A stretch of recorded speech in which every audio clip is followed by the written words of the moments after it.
धर्म चाहिए नाम चाहिए, धर्म चाहिए न हमें काम चाहिए। यशोदा कुमार मुझे श्याम चाहिए, यशोदा का लाल मुझे श्याम चाहिए।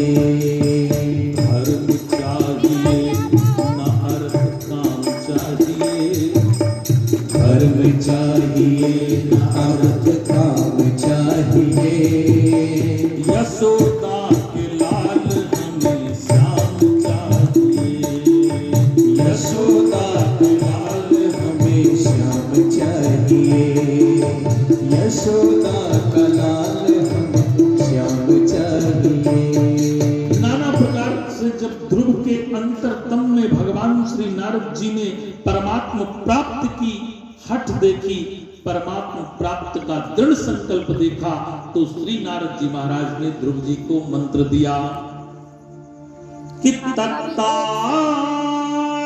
गच्छ भद्रम ते यमुनाया स्तरम शुचि। ध्रुव जी के अंतरतम में परमात्मा प्राप्ति का जब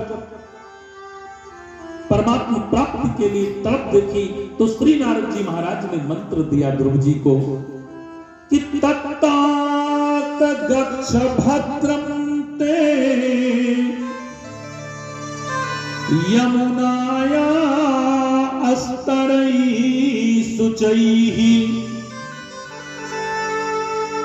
पुण्यम मधुबनम नित्यम गोविंदम नित्यदा हरि।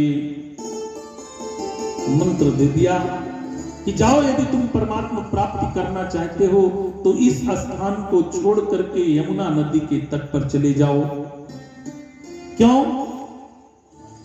जिस परमपिता परमात्मा को प्राप्त करने के लिए सनकादिक ऋषियों ने नारद जी महाराज को गंगा जी के तट पर भेजा था, उसी जगत पिता जगदात्मा परमपिता परमात्मा को प्राप्त करने के लिए श्री नारद जी महाराज ने ध्रुव जी को यमुना नदी के तट पर भेज दिया। क्यों? क्योंकि यदि गुरु के चरणों में सच्ची प्रीति होगी तो आपको ऐसा रास्ता बताएगा जो बहुत ही सहज होगा, बहुत ही आसान होगा, जिसके द्वारा परमात्मा को प्राप्त करना बड़ा सरल होगा। श्री नारद जी महाराज ने ध्रुव जी को भक्ति मार्ग बता दिया, और भक्ति मार्ग के द्वारा परमात्मा को प्राप्त करना बड़ा सहज होता है। प्राप्त तो ज्ञान मार्ग के द्वारा भी किया जा सकता है, लेकिन पूज्यपाद गोस्वामी जी रामचरितमानस में लिख रहे हैं कि ज्ञान के पंथ कृपान के धारा, ज्ञान के पथ पर चल करके परमात्मा को प्राप्त करना कृपाण के धार पर चलने के समान है। इसलिए भक्ति मार्ग बताया, और भक्ति मार्ग के द्वारा परमात्मा को प्राप्त करना अत्यंत सहज होता है। जो संपत्ति शिवराम नहीं,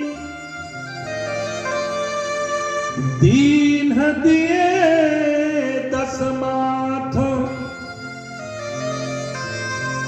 सोई संपदा विभीषण नहीं, सकुच दीन रघुनाथ। ये ज्ञान मार्ग और भक्ति मार्ग में अंतर है। रावण ने ज्ञान मार्ग का अवलंबन लिया, ज्ञान मार्ग के द्वारा परमात्मा को प्राप्त करने के लिए उसको 10 बार अपने सर को काट करके चढ़ाना पड़ा, और उसी परमपिता परमात्मा, उसी जगत पिता जगदात्मा को प्राप्त करने के लिए विभीषण ने भक्ति मार्ग का आश्रय लिया। तो परमात्मा ने वही संपदा और अपनी कृपा विभीषण को सकुचा करके दिया कि विभीषण, मैं तुमको कुछ दे नहीं पा रहा हूं। ये भक्ति मार्ग और ज्ञान मार्ग में अंतर है। इसलिए श्री नारद जी महाराज ने ध्रुव जी को भक्ति मार्ग बताया कि जिससे सहजता से परमात्मा की प्राप्ति कर लें। और जमुना जी के तट पर भेज दिया। क्योंकि जमुना जी भक्ति स्वरूपा हैं, गंगा जी ज्ञान स्वरूपा हैं। भक्ति मार्ग का उपदेश करते हुए जमुना जी के तट पर भेजा और कहने लगे कि पुण्यम मधुबनम नित्यम गोविंदम नित्यदा हरे। जाओ वहां जमुना तट पर गोविंद नित्य नृत्य करते हैं। वहां जाकर के जब तुम भगवत नाम संकीर्तन करोगे, 12 अक्षर मंत्र का जप करोगे, तो परम पिता परमात्मा दौड़ करके तुम्हारे पास आएंगे। श्री ध्रुव जी गए और जमुना जी के तट पर बैठ करके परमात्मा के पावन नाम का कठिन जप करने लगे। जब जप करते समय, जप करते करते कुछ समय बीता, तो एक दिन मैया लक्ष्मी आकर के भगवान विष्णु के पास रुदन करती हुई आई और कहने लगी, प्रभु हम तो आपको समदर्शी समझते थे, भक्तवत्सल समझते थे, भक्तों के ऊपर कृपा करने वाले समझते थे, लेकिन आज मुझे पता चला है कि आप कितने निष्ठुर हैं। भगवान विष्णु ने कहा, देवी ऐसा कैसे कह सकती हो?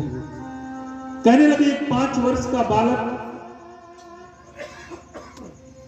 न जाने कितने समय से अन्न जल का परित्याग करके, वायु पी करके आपके पावन नाम का संकीर्तन कर रहा है और आप विष्णु लोक में नाना प्रकार के ऐश्वर्य भोग रहे हैं।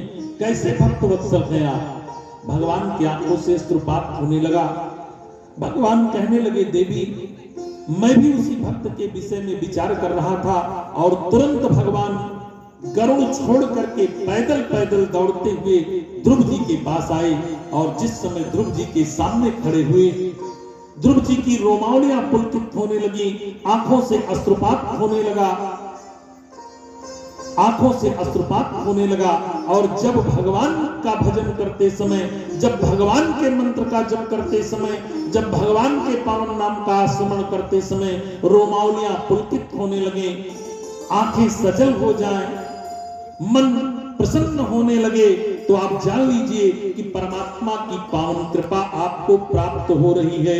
पूज्यपाद गोस्वामी जी रामचरितमानस में लिखते हैं कि मम गुण गावत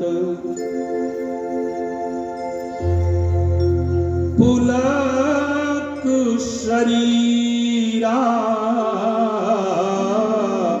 और गद गद गिरा नयन बहनीरा। मेरा भजन गाते समय, मेरा संकीर्तन